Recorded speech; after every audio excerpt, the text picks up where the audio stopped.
ডকুমেণ্টৰ কথা কৈ পেলাই বহুতখিনি খেলি মেলি কৰি আছে।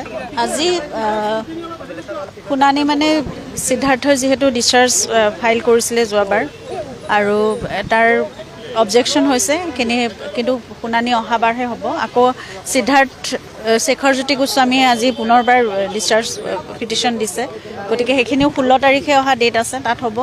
আৰু মহাবীৰ একুৱা লগতে সিদ্ধাৰ্থ শৰ্মাৰ ফ্লেটৰ কাৰণে যিটো এটাচমেণ্ট আছিলে পিটিশ্যন, সেই সকলোখিনি অহা 16 তাৰিখে হ'ব। গতিকে সেয়াই আজি ইমানখিনি দেখা গ'ল। কেৱল ডকুমেণ্টৰ কাৰণে প্ৰায় 1-1.5 ঘণ্টাৰ শুনানি হ'ল। এইদৰে হ'লেতো নহ'ব, তাৰ কাৰণে আপোনালোকে কৈ আছে সোনকালে এখন স্পেচিয়েল ফাষ্ট ট্ৰেক কোৰ্ট লাগে, নহ'লেতো বহুত দিন লাগিব। আমি সেই কথাটোৱে কৈ আছোঁ। আৰু শ্যামকানু মহন্তৰ বিশেষকৈ লয়াৰে ডকুমেণ্টৰ কথা কৈ পেলাই বহুতখিনি খেলি মেলি কৰি আছে আৰু তেওঁ মানে অলপ কনফিউজ যেন লাগিছে। গতিকে সেই কথাবোৰ চাওঁ অহা 16 তাৰিখে আকৌ কি হয়।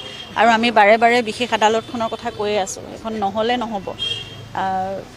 নহ'লে ইমান দিন ধৰি আৰু এনেকৈ শুনানি চলি থাকিব বছৰ বছৰ ধৰি, সেইটো জুবিন গাৰ্গৰ লগত বা এনেকুৱা এটা বিশেষ কেছৰ লগত এইটো কথা হোৱাটো সম্ভৱ নহয়। আৰু অসমৰ ৰাইজে আমি যিমান পাৰি ক্ষিপ্ৰতাৰে আমি মানে শুনানি ৰায়দানটো বিচাৰিছোঁ।